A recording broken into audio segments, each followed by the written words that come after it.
Pray all is well. Pray everyone has had a great and amazing day. I see a couple of watching. So I'm trying to see if I see comments on this side or do I have to look over here this evening for comments. So we're just getting everything situated and ready. But we are definitely ready to go. So I pray everyone has just had this amazing day. God has just been so good. And I can't even just describe, how when you ask him for things, he can just really, really just put your mind at ease and your heart at ease about where he's taking you and how he's moving you. And so, again, hey, my baby girl. Hi, Tori, honey. Oh, I can see the comments right there. Thank goodness, because yesterday I couldn't see them. Goodness, I had to keep doing this. So I want to thank everyone who's on for watching this week. Topic is when God says no. And for a lot of us, yesterday we went into how, his no will, save you from yourself and things like that. It'll save you the pain of going through the things that you have to go through. But tonight, we are definitely going to talk about how God's no saves you time. Now, I touched on it just a little bit on yesterday. I didn't go into a great detail about it because, I knew we were coming up to tonight, which was the main topic of it. Now, tonight's scriptures are coming from Proverbs, the 3rd chapter, the 5th and the 6th verse, and Romans 8:31. Now, I'm going to read Proverbs 3, 5, and 6. I'm going to read it in the King James Version. I am also going to read it in the Amplified Bible Version. Now, in the King James Version, it says, "Trust in the Lord with all thine heart, and lean not to thine own understanding. In all thy ways acknowledge him, and he shall direct your path." And in the Amplified Bible, it states this: "Trust in and rely confidently on the Lord with all your heart, and do not rely on your own insight or understanding. In all your ways know and acknowledge and recognize him, and he will make your path straight and smooth, removing obstacles that block your way." And in Romans 8:31, it says, "What shall we then say to these things? If God be for us, who can be against us?" So many times we think God has it out for us because, he's told us no. And again, no can be devastating, especially if you had your heart set on this whole stream of things. Example, God is giving you a vision for something. And he said, "No, I want you to wait to do A, B, C, X, Y, Z." Now you're hurt because you're like, "Well, I see it. And I know this and that, and how is it?" But that's not his plan. And so instead of us turning on into ourselves, we have to continually seek him. But we have to understand how no saves us time. Because, I'm the queen of doing what I want to do, when I want to do, how I want to do it. And then get myself in a tizzy or situation, and then I want God to kind of fix it immediately because I got myself into the situation. So therefore, I have learned over the years that when he tells me no, there's a reason for it. Hi, Sister Marilyn, how are you today? So there's a reason for it. So I can tell you right now, I am not a very patient person, and I kind of always just want things right then and there. So I'm going to use a math reference. My niece is going to get mad at me, but I'm going to use a math reference to kind of help us illustrate this evening. In geometry, we learn that the shortest distance between 2 points is a straight line. Now, in our journeys, Those 2 points are where we are right now. Frustrated, working in circles, not using our gifts. And where we want to be, fulfilling our calling, financially free and joyful.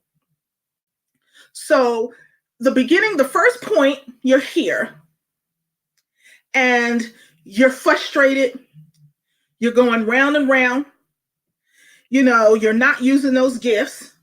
And then the end point is here where you're fulfilling your call and you're financially free and you're joyful and you're blessed and you don't feel whatever.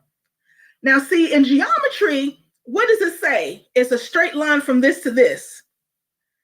However, in life, the shortest distance between this point and that point is through God. And trust me, that's not always straight. He may start you straight and he has to divert you because he has to remove you from a roadblock that's going to trip you up a lot of the times.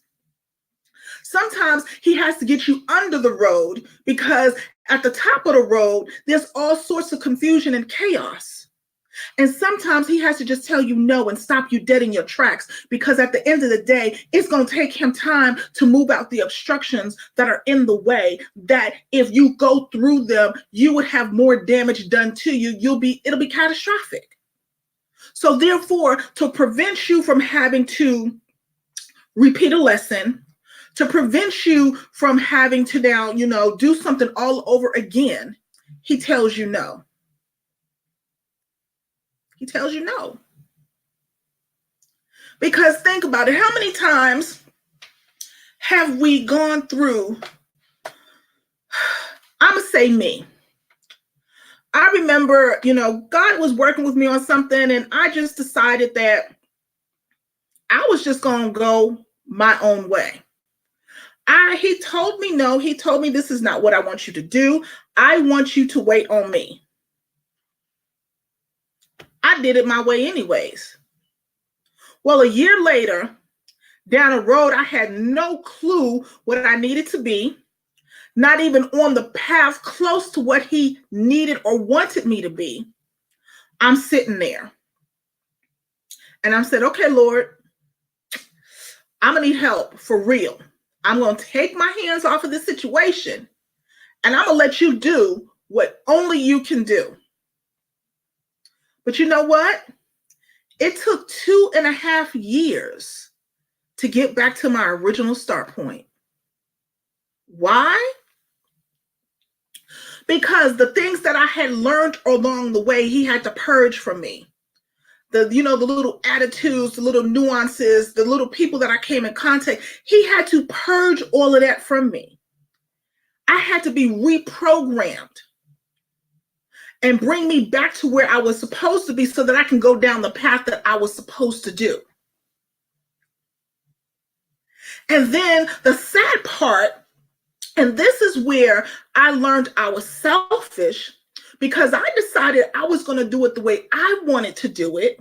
There was people who was waiting along the right road that I was supposed to be about, waiting for me to come through, waiting to see my testimony, waiting to see how God had moved in me so that they can move to their next level. They were still sitting there because I decided that I was going to do something different, because instead of allowing God to tell me no and to sit where he told me to, I decided to do something else.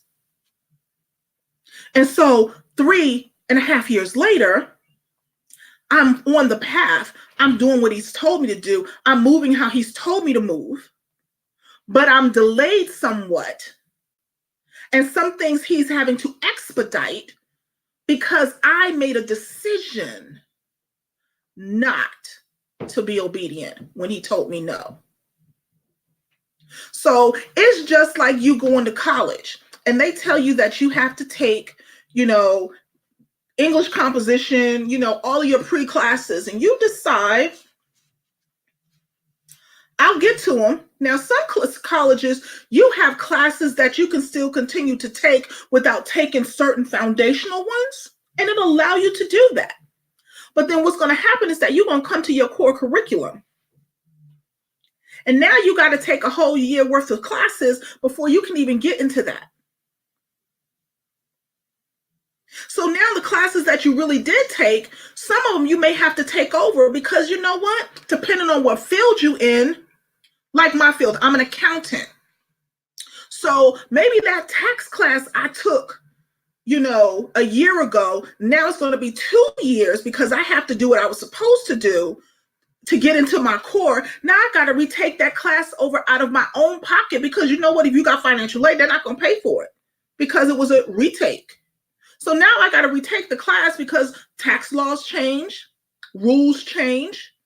So now I done wasted a whole year and a half because I wanted to play. That's why when God tells you no, it's going to save you time because he sees it before we even get to it. He knows it before we even think about it. So he puts a stop to it right then and there. You see, those of us who hear God say no are brave enough to do something in the first place. So let me say that when God tells you no, it's not that you haven't been brave, and it's not that you haven't been moving the way you needed to move. It's not that you haven't been doing the things that you need to do. He knows that, he sees that, and he's working things out because your call is great, your purpose is greater, and he wants to make sure that you have the path of least resistance to move forward.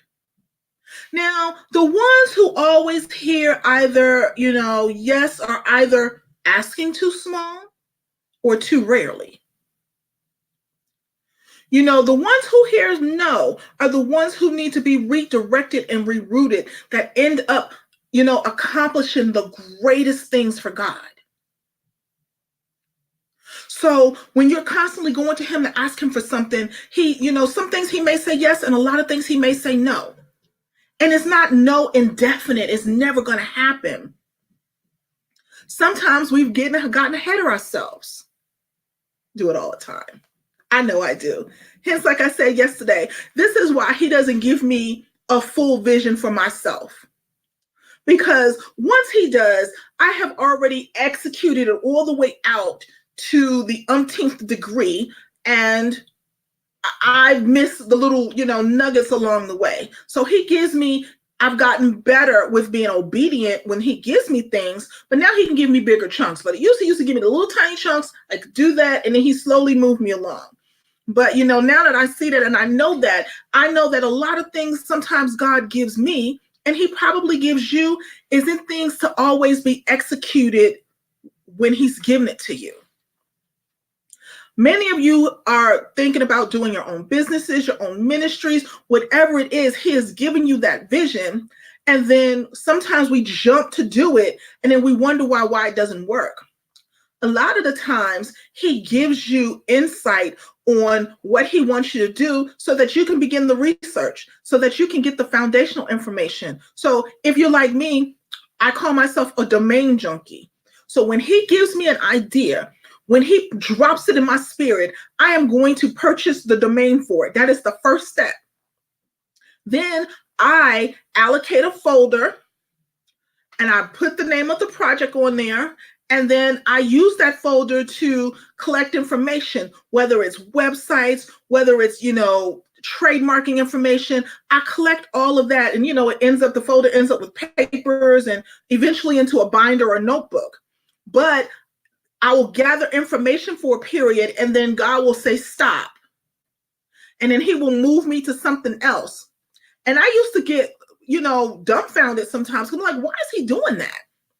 Because I've reached the point where he wants me to do, and then now I have to move on to the project that he had originally stopped so that I could do that to move forward. Then when he says, come back to this, I have a greater understanding of where he's moving me because everything he gives you is connected. So sometimes we rush to try to do things when it's not time. So how we can be less frustrated And when he says no to us, take that time to seek his word. Take that time to meditate on his word. Take that time to write out what he's giving you for a vision, why he's giving it to you, what he's told you the promise is. Because sometimes we have to remind ourselves what the promise is, what the purpose is. We got to remind ourselves that God cares, he loves us, and he wants the best for us, so that we have to constantly remind it to ourselves. And like I have said in probably every devotional ever, get a journal. It can be a 5-subject notebook, single subject notebook. Go to the dollar store and get a notebook and decorate it and do all those things so that you can write down things that God gives you. Many of you have phones. Record it. Record it on your phone, so that you can play that back and write it down and be prepared. Because a lot of the things he's preparing us for, if he is stopping us from something, is because we've gotten too far ahead of ourselves, and that he's got to bring us back so we don't waste time, so that we can make sure that we optimize and maximize every bit of time that he gives us. So think about Abraham and Moses and Esther and David and Joseph and even Jesus. All of these heroes heard no in their journeys. So think about this. If they heard no, if the Son of God heard no, take heart that if you've been told no by God, you're closer to your calling than you think. And he's just putting it out, and he's laying out the plan. He's removing things out of the way so that you can be fully successful. Like I've said before, our purpose is too great to fail. His word cannot come back void. Everything that he has put forth is going to manifest. So therefore, sometimes we have to be told wait. Sometimes we have to be told no. Sometimes our waiting seasons are indefinite. Sometimes they're quick. But they're all for our greater good. And even for our greater good, it is for the greater good of the building and uplifting of the kingdom. Because if we all wasted so much time and doing what we wanted to do, we would be in a lot of trouble. And I feel that we are in a lot of trouble because we have wasted some time. But the God that we serve is so loving and so gracious, and he's always willing to just bring us back into the fold and help us get it together. But now that we know the things that we need to know, now that we know the secrets, now that we know the little points that we need to know, let's stop going off track. And I'm not saying that you won't go off track. I'm not saying that that's never going to happen, because it will, because we're human, and because we're not going to be perfect until we leave here. However, let's mitigate how many times we go off track.